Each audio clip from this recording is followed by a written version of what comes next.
Hello everyone, welcome to UPSC परीक्षा। मेरा नाम जय शर्मा है और आज हम लेके आए हैं इकोनॉमिक्स क्लास 11 का chapter number 6, that is employment growth, informalisation and other issues. Right, तो आज के लेक्चर में हम जो मेजर फोकस रहेगा that will be on employment पे। दैट इंडिया में एम्प्लॉयमेंट इतना क्रूशियल क्यों है, मतलब नॉट जस्ट इंडिया, हर एक इकॉनमी के लिए एक इम्पॉर्टेंट है, बट इंडिया के लिए एक स्पेशल सिग्निफिकेंस ये इसलिए बनता है क्योंकि इंडिया की अगर हम बात करते हैं तो India as a youth economy considered किया जाता है। अब ऐसे यूथ इकोनॉमी क्यों कंसिडर्ड किया जाता है, क्योंकि इसके पीछे हमें दो फिगर के बारे में समझना है कि इंडिया की जो total population that is 140 crore India की टोटल पॉपुलेशन है। अब अगर हम ये फिगर को थोड़ा सा डिवाइड करते हैं तो 140 करोड़ का जो 50% पॉपुलेशन है वो belongs to the age of under 25, कि 25 साल से कम उम्र वाले लोग ऑलमोस्ट 50%, यानी कि 70 करोड़ लोग 25 साल से कम उम्र के लोग हैं। ठीक है। वेर एज जो दूसरा फिगर इंडिया में समझना है हमें वो है कि अराउंड 60% लोग जो है इंडिया में वो 15 से 59 एज के। दैट मीन्स कि ये एक वर्किंग एज पॉपुलेशन की बात कर रहे हैं। ओके, ये वर्किंग एज पॉपुलेशन हो गए। तो दो फिगर है, पहला कि जितनी हमारे पास पॉपुलेशन है उसका जो 50% पॉपुलेशन है वो अंडर 25 ईयर्स का है। ठीक है, यानी कि ये अब एम्प्लॉयमेंट देखेगा। और जो already total working age population है वो हमारे पास 62% है, इसलिए इंडिया को एज अ यूथ इकोनॉमी कहा जाता है, या फिर हम कह सकते हैं कि एक वर्किंग एज पॉपुलेशन है इंडिया के पास। बट सवाल ये बनता है कि क्या ये आने वाली जनरेशन जो है दैट इज अंडर 25 ईयर्स जो है अभी, क्या इनके लिए हमारे पास एम्प्लॉयमेंट है? क्या सरकार रेडी है कि वो 70 करोड़ लोगों को एम्प्लॉयमेंट देगी? तो ये सवाल एक बहुत ही मुश्किल सवाल है जिसका सरकार कई सालों से ट्राई कर रही है जवाब देने का। कई सालों से वो ये भी ट्राई कर रही है कि हम एम्प्लॉयमेंट दे पाए, but it is not that easy कि आप एम्प्लॉयमेंट दो, क्योंकि एम्प्लॉयमेंट देना is not a difficult task. But what is a difficult task कि जो अभी ट्रेंड्स चलते हैं ना, जो इकॉनमी में ट्रेंड चलता है उसके अकॉर्डिंगली आपको वर्क करना पड़ता है। जैसे टेक एन एग्जांपल कि हम अभी देख रहे हैं कि अभी हम डिजिटाइजेशन की तरफ ज़्यादा जा रहे हैं। तो जो नॉर्मल बिजनेस था, जैसे हम यूपीएससी की अगर कोचिंग की बात करते हैं तो पहले ये बिजनेस कैसा था कि ये सिर्फ ऑफलाइन बेस पे हुआ करता था, बट आज क्या हो गया कि ये ऑनलाइन बेस पे भी हो चुका है। तो अब एक फैकल्टी को हो गया या फिर एक बिजनेसमैन को क्या हो गया कि ऑफलाइन के साथ उसको ऑनलाइन का मैकेनिज्म भी समझना ज़रूरी है, कि जब वो ऑनलाइन का मैकेनिज्म समझेगा तब जाके वो उसके अंदर अपना पुट ऑन कर पाएगा और एक बिजनेस में से वो अर्न कर पाएगा। अब ऑनलाइन का बिजनेस समझने के लिए उसको कई सारा रिसोर्सेस डालना पड़ेगा। रिसोर्सेज में वो ये देख रहा है कि उसको हाँ यूट्यूब पे थोड़ा काम करना पड़ेगा। ठीक है, यूट्यूब आज बहुत ज़्यादा चल रहा है, तो यूट्यूब पे काम करेगा, कोई और सोशल मीडिया पे काम करेगा, वो खुद का एक पोर्टल बनाएगा, पूरा एक एडटेक का प्लेटफॉर्म बनाएगा। ओके, अब पॉइंट ये होता है कि उसका काम है पैसा डालना, बिजनेसमैन का काम है पैसा डालना। अब पोर्टल एक बनाने के लिए एक स्किल्ड वर्कफोर्स चाहिए, कि यहाँ पे एक स्किल्ड वर्कफोर्स चाहिए। जो यूट्यूब मैनेज करेगा वो स्किल्ड वर्कफोर्स होगा, अलग सोशल मीडिया मैनेज करेगा वो स्किल्ड वर्कफोर्स होगा। तो पॉइंट है कि क्या ये वर्कफोर्स की सप्लाई है हमारे पास? दैट मीन्स कि हमारे पास 170 करोड़ की पॉपुलेशन, 140 करोड़ की पॉपुलेशन तो है, जिसमें से 70 करोड़ पॉपुलेशन रेडी है कि हाँ अब हम वर्किंग एज में आएंगे, हम एम्प्लॉयमेंट सेक्टर में आएंगे। ऑलमोस्ट 62% लोग जो है they are already part of the working age population. But क्या इनके पास ये जो वर्किंग एज है, क्या इनके पास स्किल्ड है? ये एक इंपॉर्टेंट क्वेश्चन आ जाता है, राइट। तो इंडिया में यही एक मेजर सेक्टर है, मतलब यही एक मेजर इशू है कि हमारे पास यूथ बहुत है, इंडिया में अपॉर्चुनिटी भी बहुत ज़्यादा है, बट क्या चीज़ की अपॉर्चुनिटी है? स्किल्ड वर्कफोर्स की अपॉर्चुनिटी है। और जो हमारा यूथ है उसने इतना ज़्यादा स्किल गेन नहीं कर पा रहा है। क्यों? क्योंकि उसका स्कूल एजुकेशन इतना अप टू द मार्क नहीं है। उसने कॉलेज जहाँ से इंस्टीट्यूशन से पास आउट किया है वहाँ पे उसको पोर्टल बनाना नहीं सिखा रहे हैं, यूट्यूब चलाना नहीं सिखा रहे हैं, या कोई और सोशल मीडिया चलाना नहीं सिखा रहे हैं। हालांकि अब हम चीज़ों पे वर्क कर रहे हैं कि हम एआई के लिए अलग से पढ़ा रहे हैं, मशीन लर्निंग का अलग से पढ़ा रहे हैं, ड्रोन पायलट का अलग से पढ़ाई हो रही है, रोबोटिक्स की अलग से पढ़ाई हो रही है। सो दैट मीन्स कि we are in the transition stage.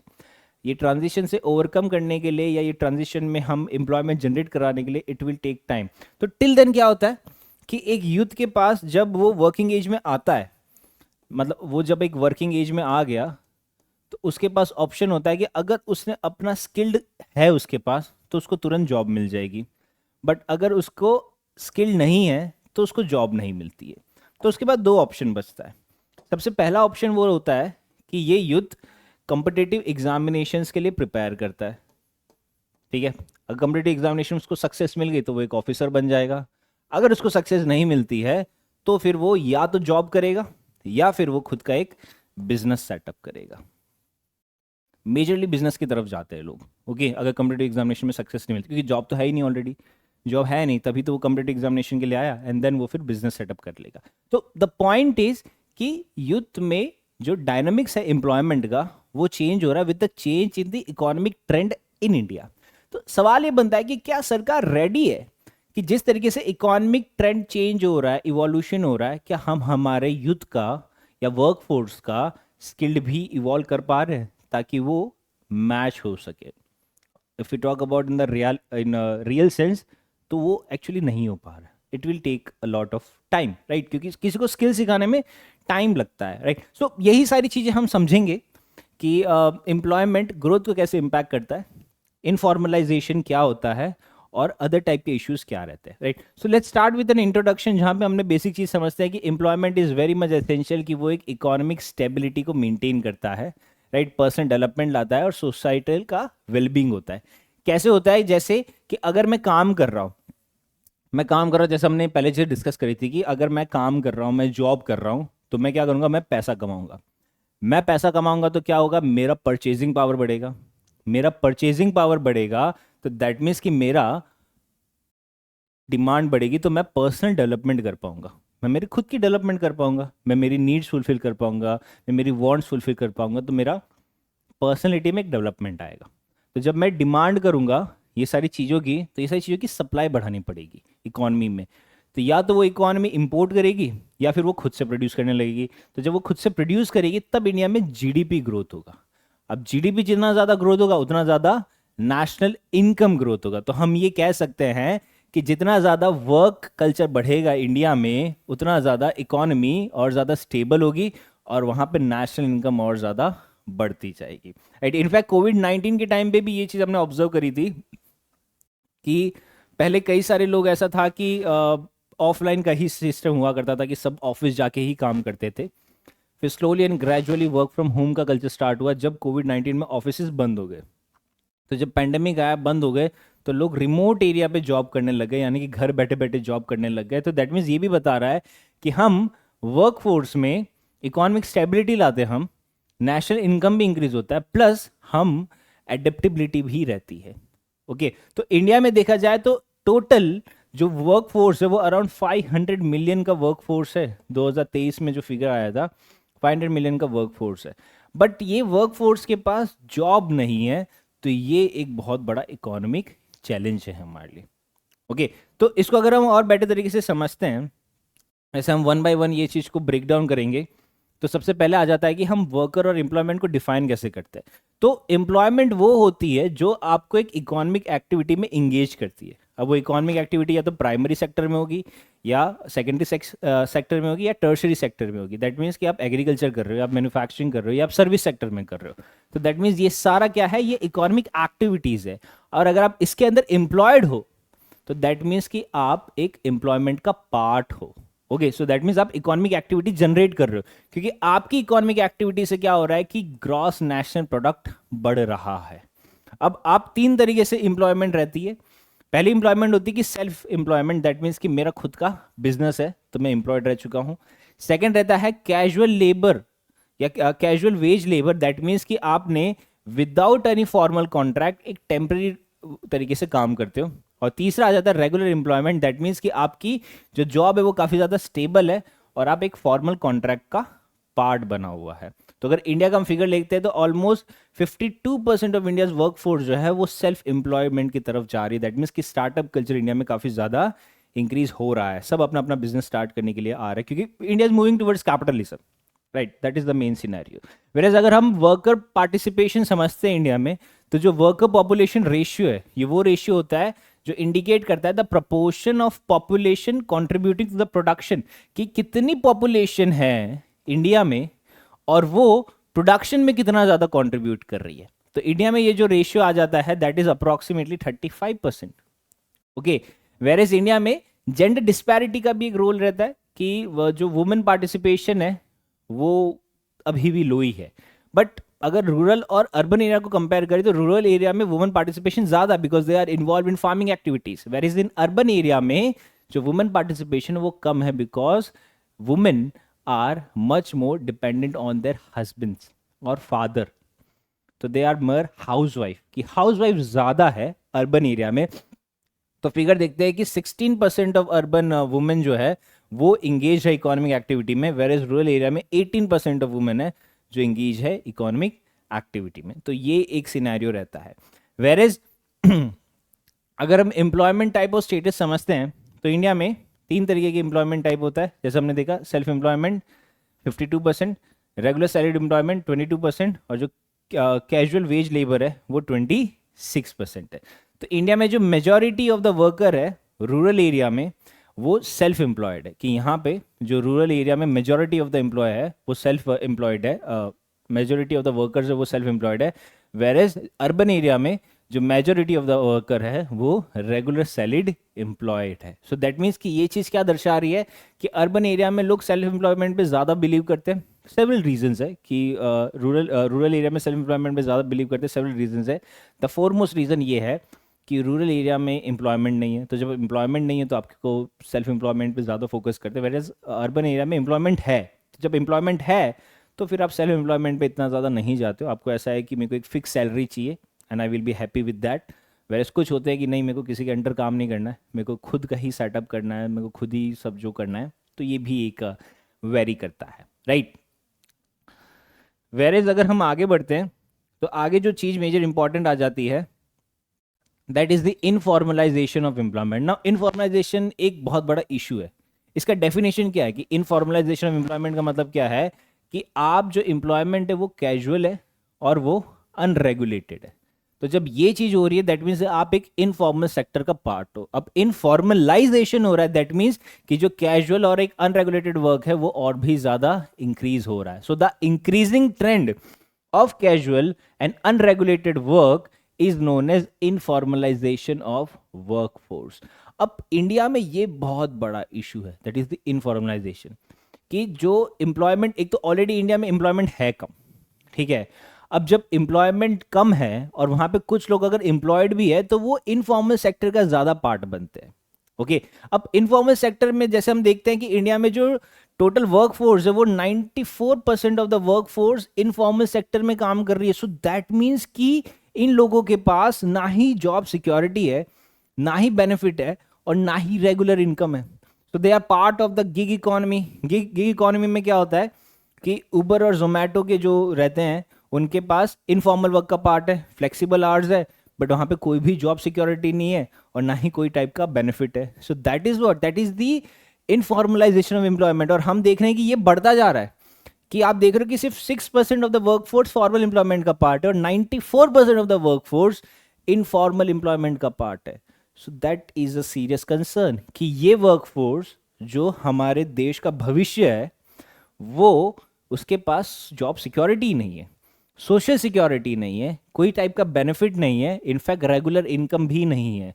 अब बहुत सारे लोग हैं ऐसे, मतलब आप अपने सराउंडिंग में देखिए या आप अपनी खुद की जॉब अगर देखते हो, अगर आपको ऐसा है कि आपकी खुद की जॉब में आपके पास अगर बेनिफिट्स है लाइक प्रोविडेंट फंड है या फिर पेंशन का फंड आ गया या फिर कोई टाइप का इंश्योरेंस है, राइट। सो दैट मीन्स ये सब टाइप की सिक्योरिटी है, that means you are part of formal sector. अगर ये सब नहीं है that means you are part of informal sector. In fact UPSC faculty is also part of informal sector. वो एक गिग इकोनॉमी का पार्ट है कि उसके पास जॉब सिक्योरिटी नहीं है, बेनिफिट्स नहीं है, बट इनकम बहुत ज़्यादा है, राइट, पैसा बहुत ज़्यादा है, बाकी सारा कुछ नहीं है। तो कहने का मतलब कैसा है कि informalisation of the work force और द एम्प्लॉयमेंट इंडिया में काफ़ी ज़्यादा बढ़ रहा है। फिगर आपके सामने कि 94% लोग जो है वो इनफॉर्मल सेक्टर का पार्ट है और सिर्फ 6% लोग are the part of formal sector. तो इसे ओवरकम करने के लिए गवर्नमेंट ने कई सारे इनिशिएटिव्स लाए हैं। जैसे सबसे पहला तो यही है कि मनरेगा, किसके अंदर 100 डेज ऑफ वेज एम्प्लॉयमेंट दे रहे हैं। इसका मेजर ऑब्जेक्टिव इनफॉर्मलाइजेशन या फॉर्मलाइजेशन करना नहीं है, बट इसका मेजर ऑब्जेक्टिव है कि पॉवर्टी रिड्यूस करना है। मेजरली इन रूरल एरिया, कि रूरल एरिया में पॉवर्टी रिड्यूस करना वो इसका मेजर पार्ट है। And apart from this is the skill India mission, जिसका गवर्नमेंट ने लॉन्च किया है कि जो हमारी वर्क फोर्स है उसका स्किल इंक्रीज करना है by training 400 million individuals by 2022। अभी जो रिसेंट इम्पैक्ट ये हुआ है कि 2023 में मनरेगा ने around 350 million person days of work निकाला है। सो दैट मीन्स कि रूरल एरिया में पॉवर्टी को रिड्यूस करने के लिए ये है। बट द पॉइंट इज, क्या मनरेगा एक सॉल्यूशन है कि अनएम्प्लॉयमेंट जो इतना ज़्यादा बढ़ रहा है या इन्फॉर्मेशन इतना बढ़ रहा है उसको ओवरकम करने के लिए? The answer is no. Okay, अगर हम करंट स्टेटस की बात करें तो जो अनएम्प्लॉयमेंट रेट है इंडिया में वो 7.8% पे आ चुका है, राइट। वो 7.8% पे आ चुका है, जिसका वेरिएशन होता है कि रूरल एरिया में 5.7 है और अर्बन एरिया में 9.5% आ जाता है। और अनएम्प्लॉयमेंट एक्चुअली 3 तरीके से डिफाइन की जाती है। पहला तो आ जाता है ओपन अनएम्प्लॉयमेंट, दैट मीन्स कि आप जॉब ही ढूंढ रहे हो बट आपको मिल ही नहीं रही है। सेकेंड आता है डिस्गाइज अनएम्प्लॉयमेंट, दैट मीन्स कि आपका एम्प्लॉयमेंट में होना या नहीं होना कुछ चेंज नहीं करता है। फॉर एग्जाम्पल, एक एग्रीकल्चर की फील्ड है कि एक मेरी खेती हो रही है। अब खेती में जब 4 लोग एम्प्लॉयमेंट है तो वो around 100 ton of wheat cultivate करते हैं। अब 4 की जगह जब 6 आ गए और फिर भी अगर देखते हैं कि प्रोडक्शन 100 टन ऑफ वीट ही हो रहा है, तो जो 2 एड ऑन हुए हैं those are disguise unemployment. That means कि उनके काम करने से प्रोडक्टिविटी नहीं बढ़ी है। तो ये एग्रीकल्चर सेक्टर में काफ़ी ज़्यादा रहता है। और तीसरा टाइप रहता है that is seasonal unemployment, that means कि वो सीजनल के टाइम पे ही काम करते हैं। जैसे अगर हम देखते हैं कि मनरेगा वर्कर का 2 काम होता है कि जब खरीफ सीजन का टाइम होता है यानी कि बारिश का टाइम होता है तो वो खेती का काम करते हैं, उस समय कंस्ट्रक्शन एक्टिविटीज़ बंद रहती है।